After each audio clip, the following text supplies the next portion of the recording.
All right, Algebra 1. Welcome back, guys. We are officially at the last section of Chapter 7. All right, that means we are in Section 9. All right, it's a pretty big chapter. Section 9, we are solving systems of linear inequalities. All right, if you remember, and I sure hope you do, last section, Section 8, we were graphing linear inequalities, meaning like one linear inequality, and then we had to do shading. But now we are actually going to be graphing two or more linear inequalities. So a system of linear inequalities, which means two or more linear inequalities all graphed together on the same coordinate plane, and you're still going to have to do shading. But if you look at your notes here, everything is all about where is the shading overlapping, okay? Because you're going to have one graph that has shading, a second graph that has shading, and where do the shading parts overlap? Because that is the important part of the actual graph that I need to see. Okay, so as this says, you will darken where the shading overlaps. Okay, all right. So two or more equations shade for both equations on the same coordinate plane and darken where the shading overlaps. All right, I want you to copy these two things down right here. What I really want you to copy is these equations and this graph, these equations, and then this graph. And I'm going to zoom in right here. Notice that the overlap makes a triangle shape, because you will have one or more problems on this homework assignment where you're going to have three or more equations. Notice we have three. And kind of a dead giveaway, though, is if you have three equations, think about it, you're going to have three sides, three equations. You're going to make a triangular shape somehow, but you just need to figure out, is it going to be one like this that creates a right triangle, or is it going to be one, maybe like your normal, like that's going to be like an equilateral or an isosceles? And that kind of goes back to, like when you guys were learning about shapes in elementary school. Okay, so again, notice overlapping makes a triangle shape. If you were to graph something that had three equations, three inequalities, and then you did the shading, and the shading does not make something like this where it clearly is a triangle, something went wrong. So that's why I wanted you to notice that the shading, when you do it, makes a shape. Okay, so let's do our example problem so you guys can see everything we're talking about. We got 4 example problems. I've already gone through, and you can see that we have a color that goes with the equation. So for number 1, we got red and blue, and then the same thing on number 2 and number 3. But on number 4, there's 3 equations, so we tagged in a green color there. So that's what's going to help us when we're doing our graph and the shading, and then where it overlaps. All right. That is clearly enough talking. Let's get into the graph that we have here. So for number 1, y is less than x minus 4. It's already in slope-intercept, so we can immediately go into our graph, which is great. Okay, so the first thing I notice here that I actually need to do, I need to add to this line. See if that worked perfectly. All right, I need to add to it because the first thing we have is a y-intercept that goes down 4. Okay, so we always start at 0. We go 1, 2, 3, 4. So we're going to be down there, meaning we got a dot right there at -4. And then we have a slope. You can see there's really a 1 here that's over a 1. So that means a rise of 1 and a run of 1. So we go up 1 over 1, and we are right here. Things to remember: dash line, solid line. Take a look at the first equation. All it says is less than. That's a dash line, okay? So we have a dash line right there. And it says y is less than. So less than would mean we are shading down here. Okay, let's change it over to blue. What do we got here? We go up 3 to begin with. 1, 2, 3. Up 3. Our slope is a -1. So that means go down 1, then to the right 1. Down 1, right 1, right here. This is going to make a solid line, though, because we have the or equal to. That makes a solid line. All right, so let's see if we can go through these points clearly here. Good. Okay, and it says y is greater, so we are shading above the line. Okay, now what you need to notice is where do they overlap? So that is where we will darken where they overlap, and that's right here. That's what I have to see for your full answer for the graph. Number 2, here we go. All right, so this is very straightforward. We just simply have a y is less than 2x.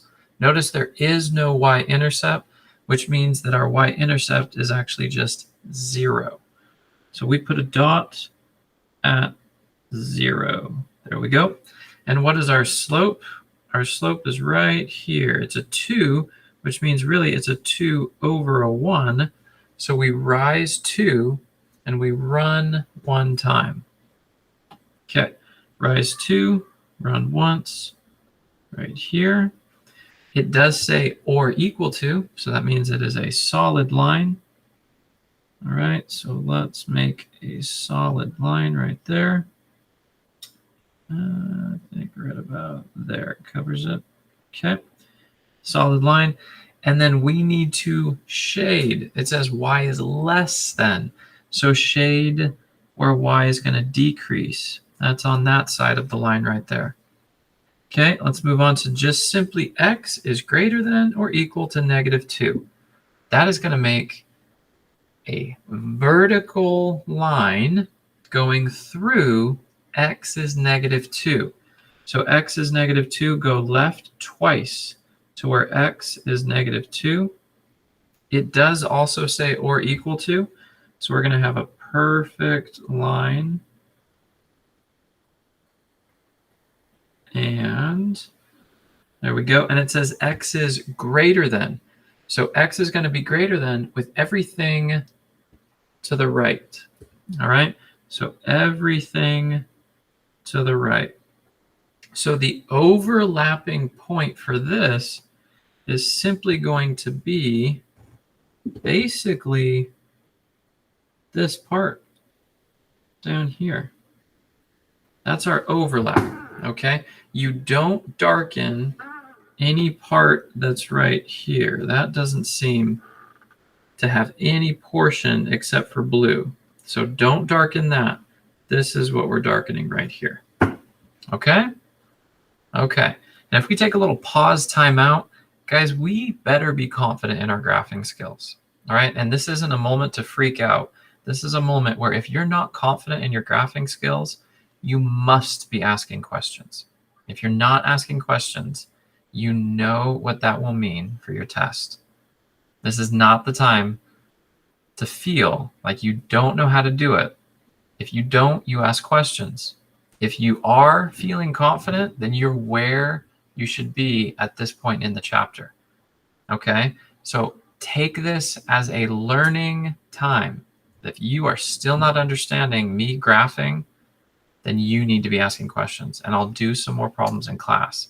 But if you're not watching these videos, you are missing out on everything that pertains to this section. Okay, there we go. Let's move on. Number 3. Okay, I do notice something here, and you should as well. X and Y are on the same side. That shouldn't be that way. So we need to take the 2x and move it over so that y is by itself. So let's go ahead and do that. But let's do it in the red color because that's going to be the color we use for that graph. So we move the 2x over. So it's going to have y greater negative 2x minus 1. Okay, so that's going to be what we do in red, and you can see what we're doing in blue. Y is less than 3x plus 2. That's already set up in slope-intercept, so you're already good with that. Okay, all right, so here we go. Down 1, that is our y-intercept. Our slope is a negative 2, which means down 2, right 1. 1, 2, right 1. There we go. Okay, this is simply saying greater than, meaning it is a dash line.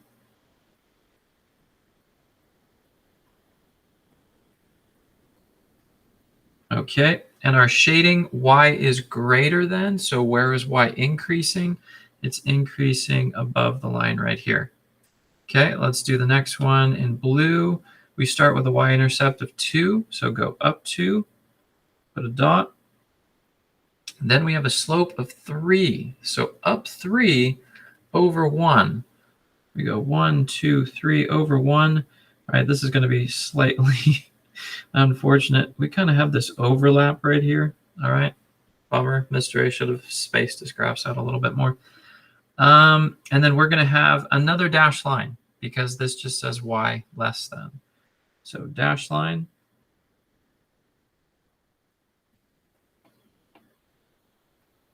Okay, and then this says y is less than. So everything here is less than. And to darken that, that is going to be all of this. And notice we're going to go right there to that, kind of that angle. And then we're going to be also all over here. That is the darkened part. You have the blue, you have the red. Where do they overlap? I'm darkening just that part. Okay. Number 4, last one. 3 equations. Start with the red. Everything is set up. We don't have to change any equation. So the first equation here, the y-intercept is 2. Go up 2, put a dot. My slope is a negative 1. So I have to go down 1, then right 1. Down 1, right 1. I'm here. It does say or equal to. So that means we are looking at a solid line.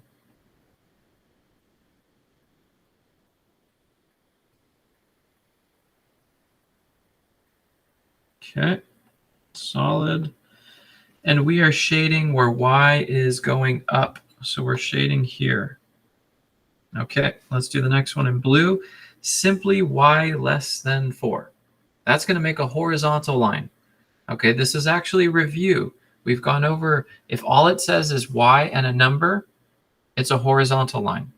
If all it says is x and a number, it is a vertical line.